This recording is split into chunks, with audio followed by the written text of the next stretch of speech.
if you allow yourself to embrace it, I found that more people than not, fall in love with the desert. Yeah. They may, and this is probably coming from families that are military associated, the shock of where they are, okay, there's nothing here but sand. But by the time they leave, or what we refer to as PCS, which means they get orders someplace else, they are tearful in leaving the desert. And then there are some that absolutely hate it when they came here, and then they retire here. Hi, and welcome to the Desert Lady Diaries podcast, a weekly conversation with women who found their home in the Mojave Desert. I'm Dawn Davis, and this is episode 107. If you'd like more information about the podcast, it's all at the website desertladydiaries.com, and I invite you to engage with the guests, with other listeners, or me on social media, on Facebook and Instagram at Desert Lady Diaries, or on Twitter at Desert Lady Diary. Karmolette O'Gilvie has lived in 29 Palms for 27 years. Karmolette serves on the 29 Palms City Council and is a proponent of transparency in local, state, and national government. She believes she answers to each resident in the city of 29 Palms. Born in Houston, Texas, Karmolette met her husband of 38 years in high school. They have 2 children and 2 grandchildren and have lived in 29 Palms for 27 years. And we might mention that today is her 38th wedding anniversary. So thanks for making the time to come on your anniversary. You're welcome. Karmolette has a degree in nursing and returned to school in 2012 to obtain her master's in nursing education. She also has a PhD in biblical studies. She's active with her local church community and enjoys family time, especially with her 2 grandsons. Welcome to the podcast. Thank you. Thank you for having me. What was your first experience with desert? My first experience with the desert was when I came to California. We are a military family, and we were stationed in Camp Pendleton, but we had friends that were stationed in 29 Palms. Oh. So we actually used to come and visit them, and they did not like 29 Palms, but we loved it. Oh. We loved the night sky. We loved that it was less people and low crime. It was like we enjoyed coming to 29 Palms. So when you went to Camp Pendleton, was that directly from Houston? No, that was from Alameda. Okay. We were stationed in Alameda, California. We got orders to Corpus Christi after Alameda. We did 3 years in Corpus Christi. So almost like going back home. Yes. Because you're from Houston originally. Mm-hmm. Yeah. We were stationed in Corpus Christi, and we had a choice of either going to 29 Palms or back to Oceanside. And at that time, my daughter was a preteen, and I'm thinking, I'm not taking her back to Oceanside. It wasn't really family-oriented. I didn't want to raise a teenager there. And so we opted for 29 Palms. And you got it. We got it. So you were happy. So when you came, did you initially live on base? Do you still live on base? What did that look like? We did not live on base initially, but we eventually did move to military housing aboard the base. And we were there until we decided, okay, this is where we're going to be. And we then purchased a home. Okay. So when you came to 29 Palms and you were on the base, compare it then to what it's like now. So are we comparing the base, or are we comparing 29 Palms? For now, let's compare the base. The base was pretty remote. Generally you had people who didn't want to be in 29 Palms. You had Marines and sailors that thought, oh my God, where have they sent me? And so I met a lot of military wives who were kind of like in awe, and not in a happy way, of being in 29 Palms. Like, what do you do? And at that time, I was finishing up my degree. And so I had the opportunity, like I said, to meet wives and some Marines and sailors that were in school. And how about the size of it, as far as, what's available, what was available then versus what's available now? One thing I do remember is, oddly enough, we had a Baskin-Robbins. Oh, I love Baskin-Robbins. Yes, and then it went away. It's like, oh my God, you took Baskin-Robbins out of the desert. How could you do that to us? But I've seen the Exchange, which is our department store. I've seen that change. It was a small, open-air type store initially. and now it's a pretty large structure. Right. I've seen the commissary go from a small building to a much larger building. So there definitely have been growth and improvements aboard the base. Housing-wise, we've seen housing. When we initially came to 29 Palms, there was housing from I think the 30s and 40s. And so they've done a lot of renovation because with some base closures, there was a need for more housing. Gotcha. So they expanded here. Exactly. So then let's go back to that question of the differences in 29 Palms 27 years ago and now. 27 years ago, I think maybe we had 2 or 3 stoplights. And 62 was a smaller highway. The entrance to the military base was different. What we refer to as the Condor Gate was the main gate going to the base. So it was definitely smaller. We had Blockbusters. We had a lot of video stores back then because videos were really big. And that's what people seemed to do in the area. The drive-in was always there, and it still is. Yeah. Which is very Americana, very iconic. Let's see. Housing has developed. There was very little housing as far as new housing. Sort of like the base. You had a lot of older homes. Not as many like developments. Because there are some neighborhoods, I guess, where some of the homesteaders came and things started to build around each of those neighborhoods. And then suddenly there's some developments. Exactly. And then we saw pretty much the 29 Palms government start to change slowly. But surely it's been a steady growth, maybe not as fast as some people would like, but it's been steady. What was it that attracted you to nursing and getting a nursing degree? What attracted me to nursing was, as a child, I grew up with the mom. She had diabetes, type 1. And so I experienced things that probably a child should never really experience, but it was through no fault of her own. It's genetics. She had several hospitalizations growing up, and so I remember she would see us off to school and coming home, and she'd be in the hospital. And so visiting her a lot in the hospital and watching all the healthcare professionals that took care of my mom and nurses had a big influence on me. And so as a child, I had already made up in my mind, I'm going to be a nurse. I'm going to help take care of my mother. Oh, that's sweet. Yeah.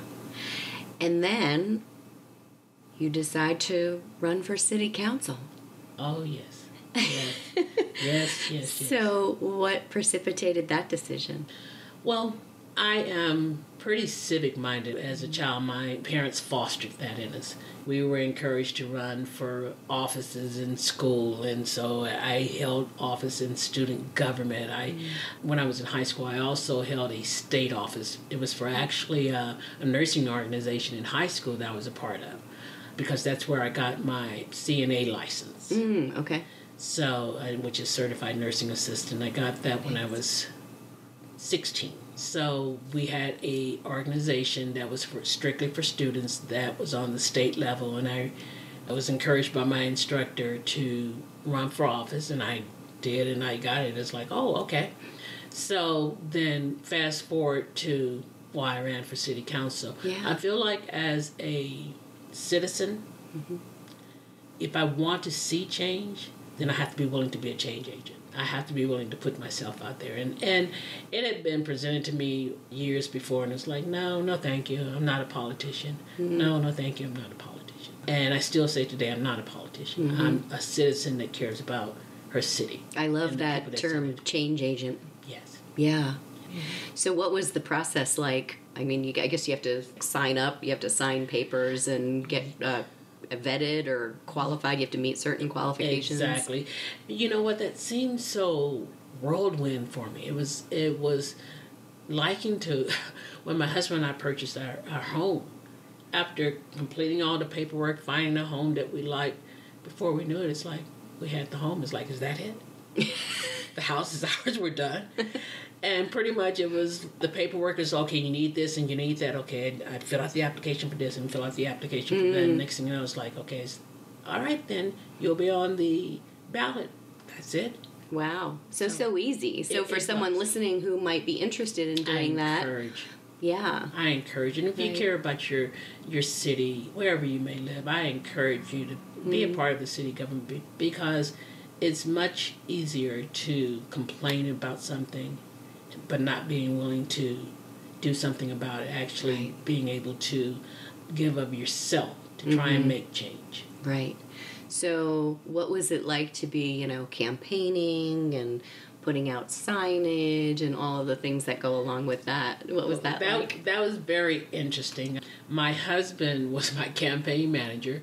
I pretty much kind of like stumbled my way through everything. I went to Vistaprint. I got cards. I got little signage to go in yards. I got this one banner that I was like, oh my God, I used to still shock every time I would pass by it off of Adobe Road, because there's a picture of yourself and you're like, I don't want to see myself.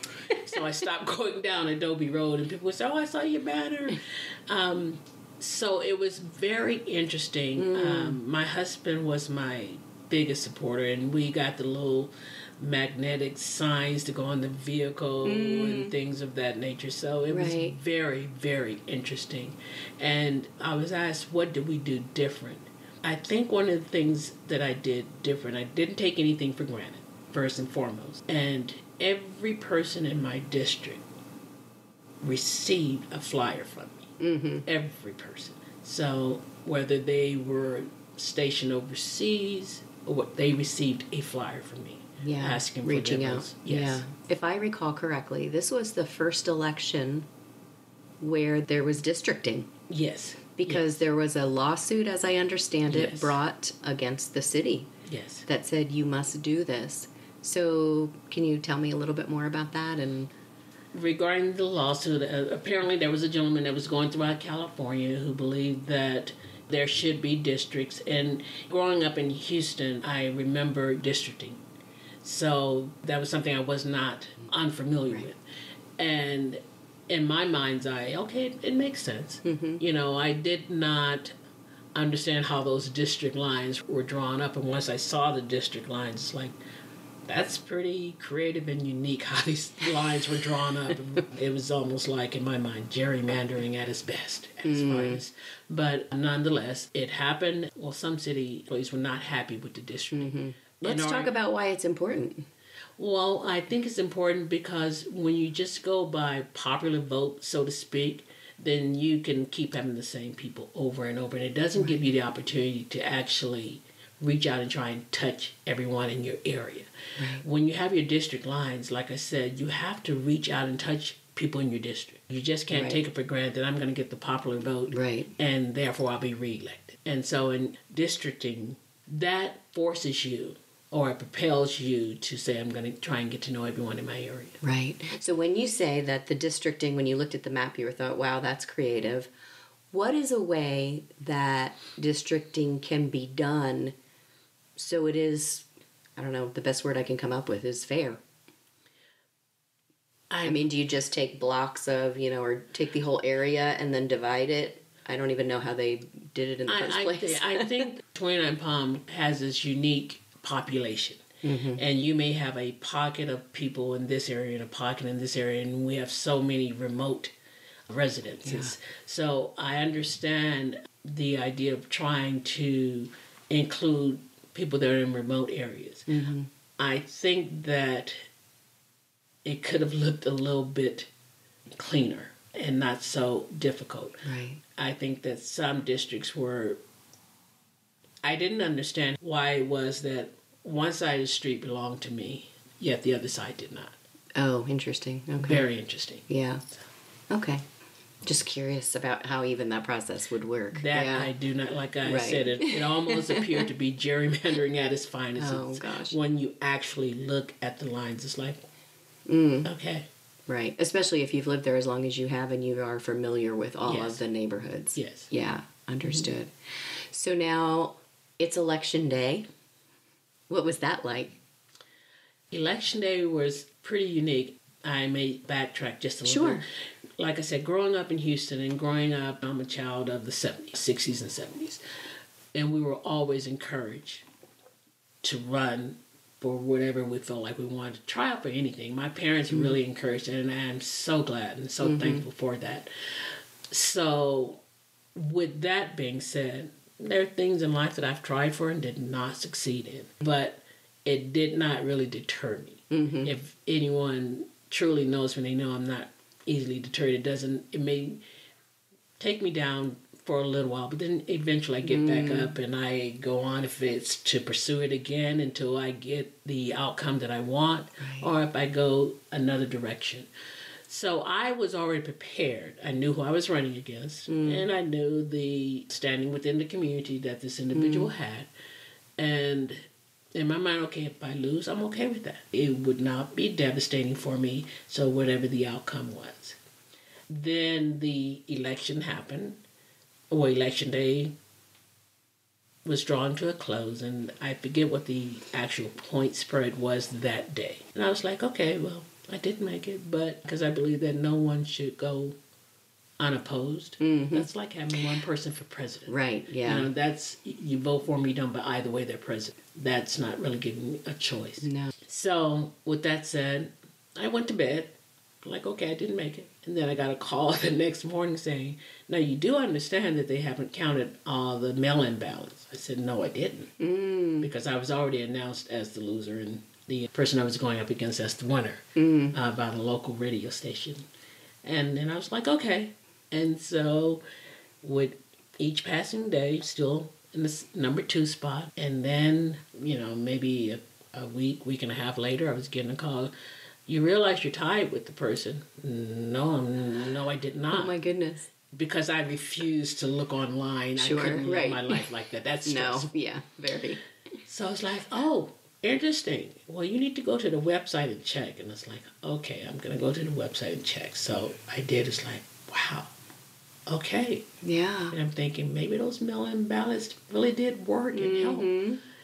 And then the lead came, I think I had it by maybe 4 votes or something like that one day, and then it went down to 2 votes that was separating myself and the other candidate, and then it became official. And I was like, oh my gosh. I could not believe it. And so what I said to many of my constituents is that if people don't believe that every vote counts, right, it truly does. Right. Because that was a very, very close election. Right, and up and down, like the back and forth. Down, yes. Yeah. Yes, and it was almost challenged. The other candidate considered challenging it, and then I think once it was the cost challenge was brought to his attention, then he opted not to. Since now becoming the councilwoman, what has that been like to sit in those meetings and deal with the other council members or deal with constituents coming? I imagine there's public comment and that sort of stuff. And then we'll talk a little bit about Project Phoenix too. Okay. Yeah. To be actually sworn in on the council has been very interesting.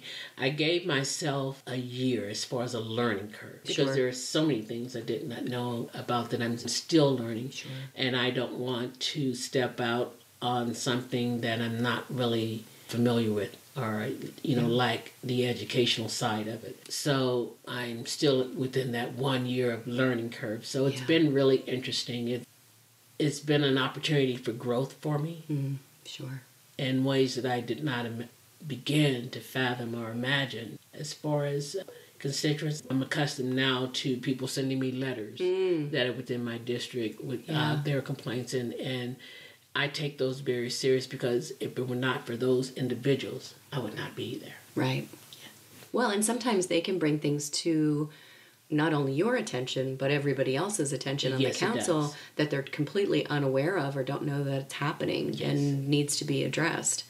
Or, you know, I think as that new face on the council, it sometimes forces the rest of the council to look at things because my question, well, why aren't we doing this? So a part of that may be lack of an education. I don't want to say ignorance on my part. So then, okay, I need you to explain to me, why can't we? Right. Or why do we do this? Kind of bringing like a different and fresh perspective. Exactly. To things. Exactly. And a perspective maybe of residents in the city who have not really been represented on the council. Because there definitely was, I believe, in order for me to have been elected to unseat someone that had been on the council for, I think, maybe 3 terms, you had to have some individuals that felt like they were disenfranchised. Right. There was no longer a connection with their local officials. Mm-hmm. I always wonder, with the base being where it is and the amenities that are available to the folks who live on base, do you think, because you've been there for almost 30 years, you've seen a lot of change in town, do you feel like that has changed what the face of some of the downtown areas, if you will, have looked like? And is that why Project Phoenix has now come along? Like, I guess from my perspective, I would be like, if I lived on the base, I've got a movie theater, I've got the exchange, I've got the grocery store, I've got Jersey Mike subs and whatever else is out there. Playgrounds, pools, all kinds of recreation. Why do I need to leave and go anywhere else to get what I need? Mm-hmm. And I often wonder if that caused kind of shutting up of stores in downtown. But being there for 30 years, I'd love to hear what you think and how the council now is working on trying to change that. Well, I think it's kind of twofold. Mm-hmm. I think change is something that will occur and must occur. And I don't think that you can stay stagnant forever, because if you stay stagnant forever, then it dies. Yeah. And I think that businesses that have closed, does the base influence it? Maybe to a small degree, but not as much. My perspective as far as a consumer is that I will not just give you my money, you have to earn my money. And so whether it's through the local stores, what we refer to as out in town, or even aboard the base, you have to earn my money. I worked hard for my money. My husband works hard for his money, so you must earn it. And so do I believe that factors into Project Phoenix? To a degree, but it was something that needed to happen. Mm-hmm. It needed to occur. It's like, in a sense, like the widening of 62. Okay, as you have more people coming, it needed to happen. Right. It needed to occur. It was just a matter of when. Understood. I think it's interesting. I want to go back to something you said earlier about the fact that when you try and do something, you might knock me down for a minute, but I'm going to get back up and keep going. And after having so many conversations with women here in the desert, that seems like a very prevalent theme for the women who do live here, whether they came back in the early 1900s, like your Elizabeth Campbells and, those people, or even today, like yourself. Do you feel like this place has changed you in some way, made you stronger?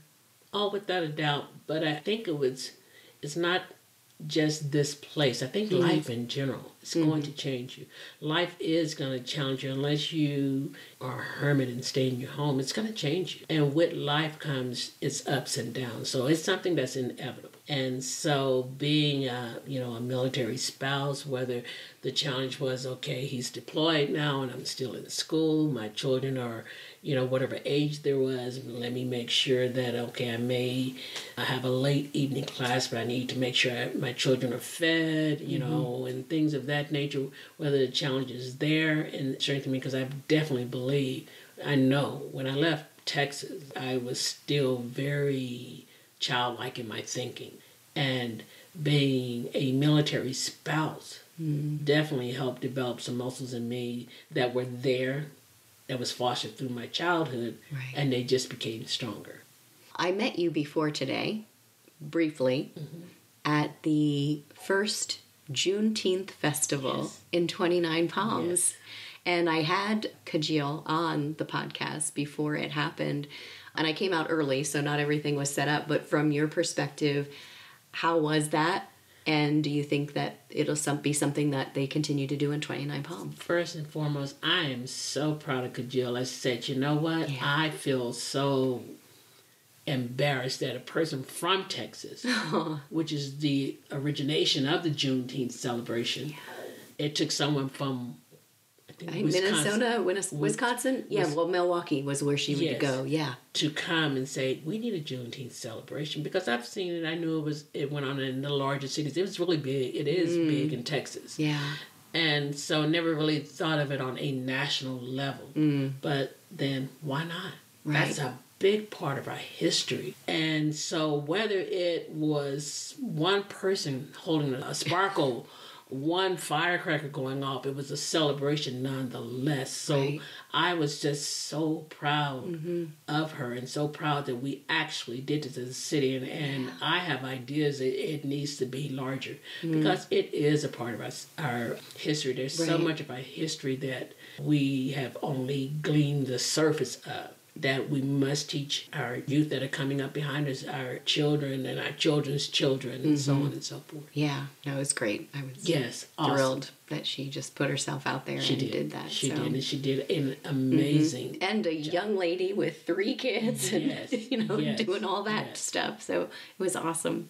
What would you tell somebody who said, you know what, Karmolette, I'm thinking about moving to the desert. What do I need to know? How do I need to get ready for that? I would say, first and foremost, you need an open mind. Because the desert looks absolutely nothing as far as landscape-wise like Houston. Houston is green and lush and everything else, and it's a city that does not sleep. The desert where we live does sleep. And sometimes you don't know that you need that type of rest until you're actually in it. And so, for me, 29 Palms has always been an area of respite, of rest. Now, there are things that are going on constantly, but sometimes you don't need all of that. And it's an awesome place to raise children. I used to tease my children when they were younger that, no, I don't have to go and try and find out what you did, because it's going to eventually come to me. And that's the charm of raising children in a small town. Because more or less, we all look out for one another. You still can be afforded that opportunity for anonymity. You can live way out in a remote area, or you can live closer to the city. You can live within the city and get to know people. Yeah. So I just think it's a nice, relaxing place. If you allow yourself to embrace it, I found that more people than not, fall in love with the desert. Yeah. They may, and this is probably coming from families that are military associated, the shock of where they are, okay, there's nothing here but sand. But by the time they leave, or what we refer to as PCS, which means they get orders someplace else, they are tearful in leaving the desert. And then there are some that absolutely hate it when they came here, and then they retire here. So I think if you give it a chance, if you have an open mind and don't just have a closed mind to it, I mean, you can't beat the night skies. And the quietness and nature. Nature. It's close. Right in front of you. Up close. You know, it's like, it's amazing. Well, thank you very much for being here today. I'm so glad we finally got together. I'm so glad that you were patient with me. It's a long road, but you're a busy lady. Of course, you're doing things. So before I let you go, I would love it if you would select 4 numbers between 1 and 50. Between 1 and 50. Let's go with 13, 35, 21, 47. Okay. And the answers to your questions will go exclusively to my supportive Patreon patrons. So thank you very much for choosing those numbers. And those questions are, what's your favorite season and why? What's a mistake you made that you learned the most from? I don't think anyone's chosen that one yet, so that's awesome. And then, what gets you out of bed in the morning? And the last one will be, you find a $100 bill on the ground. What do you do with it? So if you would like to hear Karmolette's answers to those questions, please go to desertladydiaries.com and click on the support page and become a patron. Thanks again for being here today. I appreciate it. You're welcome. I have a shout out this week to Sarah T. Thank you so much for signing up for the weekly newsletter, Sarah. I appreciate you. If you want to sign up for the weekly newsletter, like Sarah, that brings the latest podcast episode directly to your email box every week, check out desertladydiaries.com and click on the weekly newsletter button. If you're here in the Morongo Basin, you may have heard of the Big Read, a community-wide event sponsored by a grant from the National Endowment for the Arts. And we've got all kinds of free activities happening this month based on themes from the book selection, which was Station 11 by Emily St. John Mandel. One of those events was held at the Beatnik Lounge last Saturday called Survival is Insufficient, Art After the Apocalypse. If you were there, you may have seen my short performance piece about art after the apocalypse, and if you missed it, you will have another opportunity to see it this Thursday evening as part of the Choya Needles open mic that's happening out at Landers Brew from 6 to 8 p.m. Again, that's Thursday night, I think it's September 26th, at Landers Brew from 6 to 8 p.m. If you're coming out, try and get out there before the sun sets if you've never been there before, because the roads are unpaved and there are pretty much no lights out there. Actually, look for the Christmas lights, and that's Landers Brew. And now here's JT local Catherine Svela to talk about her podcast, Myth Matters. Are you looking for a new way to think and transform? Tune into Myth Matters, a bi-weekly podcast of storytelling and conversation about mythology and why it's important to life today. Find a more creative way to live. Learn more at mythicmojo.com and keep the mystery in your life alive. I'll see you back here next week. Thanks so much for listening.